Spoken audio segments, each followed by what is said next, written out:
Assalamualaikum warahmatullahi wabarakatuh. Alhamdulillahilladzi 'allama bil qalam, 'allamal insana ma lam ya'lam.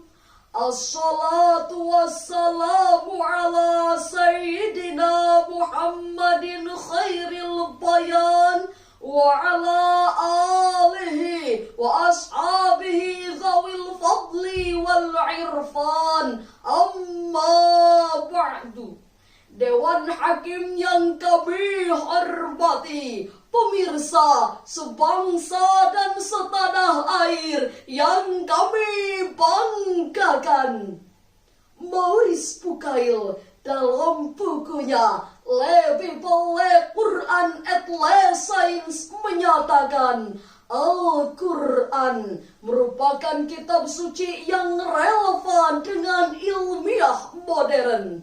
Tapi kitab suci agama lain memandang bahwa ilmiah modern merupakan suatu tantangan, hambatan, bahkan ancaman serius terhadap doktrin-doktrin agamanya.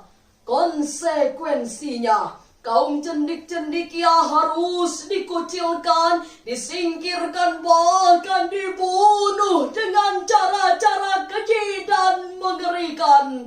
Fakta berbicara, mulai dari nasib naas yang dialami Nicholas Copernicus, Giordano Bruno, Galileo Galilei, bahkan sampai nasib malang yang dialami Michael Servet. Mereka semua mati dibunuh akibat kekejaman doktrin penguasa gereja. Namun, menurut Bucaille, tidak sedikit pun kandungan dalam Al-Quran yang melarang umatnya untuk mengembangkan ilmu pengetahuan. Melainkan sebaliknya, Al-Quran adalah kitab suci yang menjadi motivasi dan inspirasi pengembangan ilmu pengetahuan dan teknologi yang diintegrasikan dengan nilai-nilai ilahi. Oleh karena itu, pemirsa, kami akan membahas Al-Quran sebagai sumber integrasi sains dan teknologi dengan rujukan Quran Surah Ibrahim ayat 1.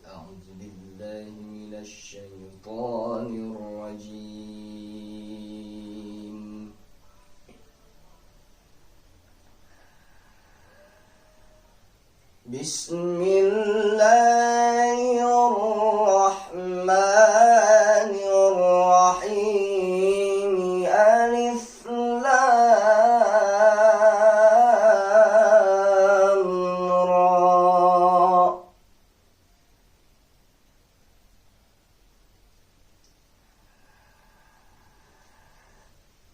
Kitabun anzalnahu ilaika litukhrijan nasa minadh-dhulumati ilan nur.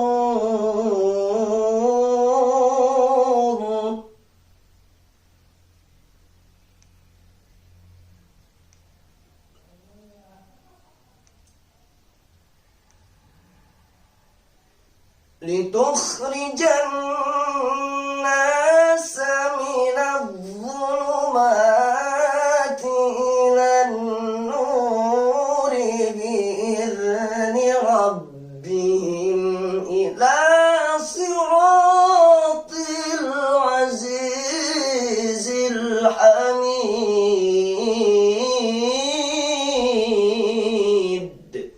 Aku berlindung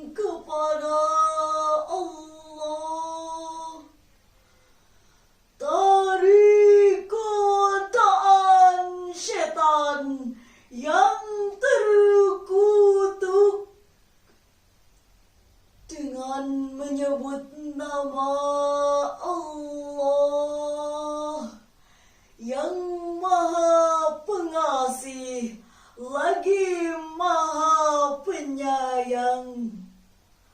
Alif Lam Ra.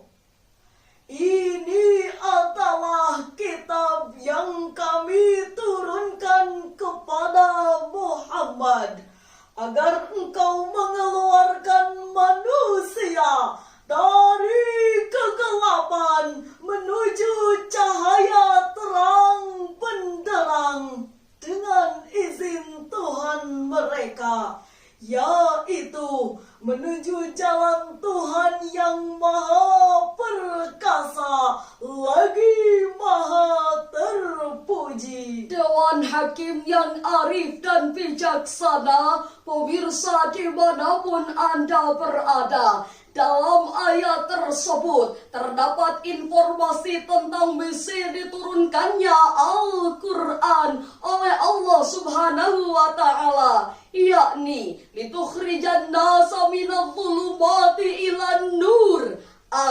litukhrijal basyariyata minadh-dhulumatil jahli wad-dhalli ila nuril ilmi wal iman, mengeluarkan manusia dari gulita kebodohan dan kesesatan menuju pelita bertabur cahaya ilmu dan iman. Demikianlah penafsiran Imam Ali As-Sobuni dalam Safwatut Tafasir jilid 2 halaman 90. Secara analitis, Ibrahim Madkur dalam bukunya Fi Falsafatil Islamiyah menyatakan bahwa seluruh disiplin ilmu pengetahuan, baik yang terdahulu, sekarang maupun yang akan datang, baik yang berumpun denatif sains maupun yang berumpun foreign science, semuanya bersumber dari Al-Quranul Karim. Dengan demikian pemirsa, dapat kita pahami bahwasannya ruh kejayaan umat Islam hanya terletak pada kitab suci Al-Quran yang relevan dengan perkembangan ilmu pengetahuan. Umat lain maju karena meninggalkan ajarannya. Umat Islam jauh tertinggal karena meninggalkan ajaran Al-Quran.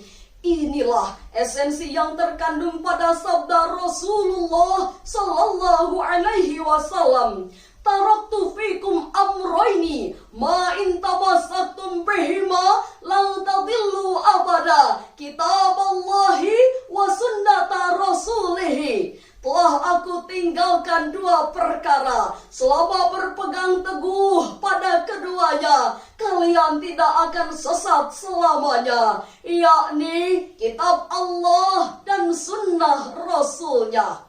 Lalu bagaimanakah epistemologis Al-Quran dalam pengembangan ilmu pengetahuan dan teknologi?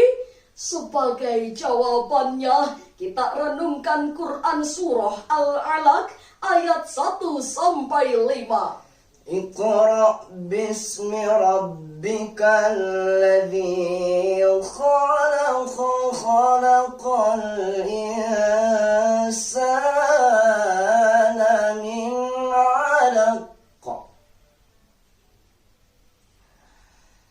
اقرأ وربك الأكرم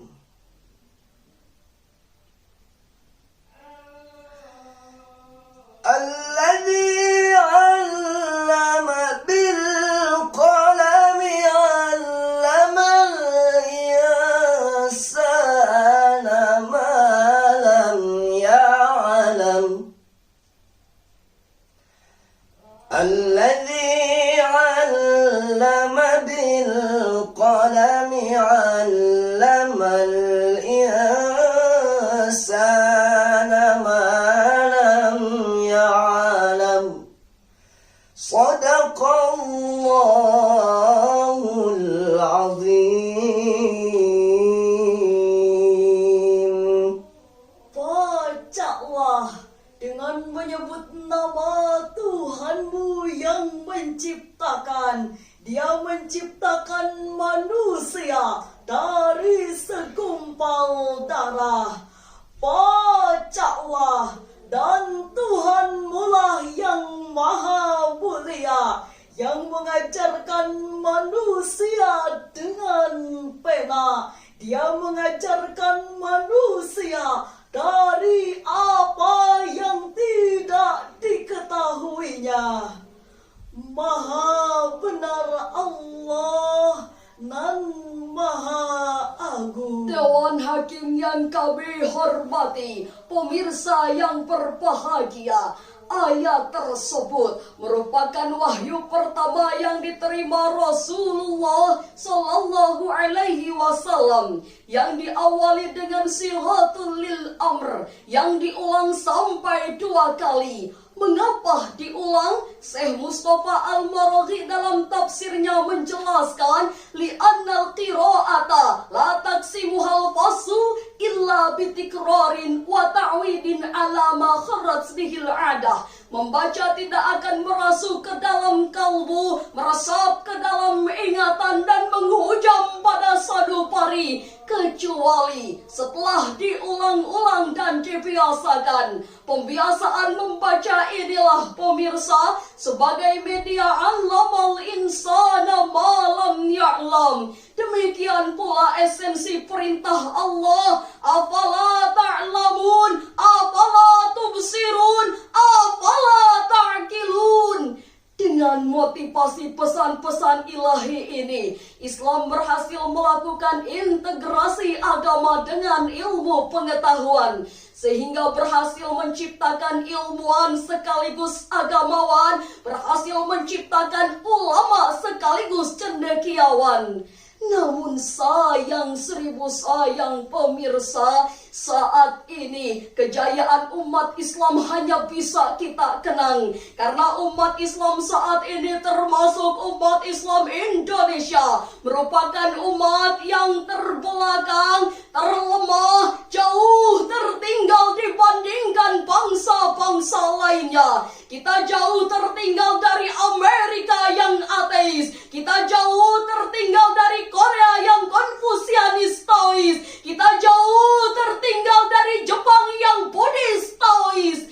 Tapi yang lebih ironis, akibat rendahnya ilmu pengetahuan ini, tidak sedikit saudara-saudara kita yang bersikap apatis, berjiwa pengemis, berwatak sadis, bahkan bermental iblis. Asal senang tak peduli harta orang, asal lezat tak peduli harta rakyat. Ia empat, na'udzubillah, summa na'udzubillahi min dzalik.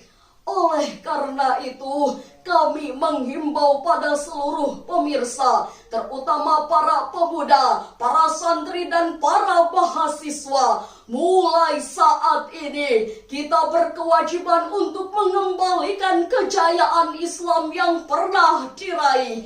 Dengan cara apa? Dengan membaca, dan membaca. Dengan upaya seperti ini, kami yakin umat Islam akan mampu bangkit dari keterpurukan, bangkit dari kebodohan, dan bangkit dari ketertinggalan.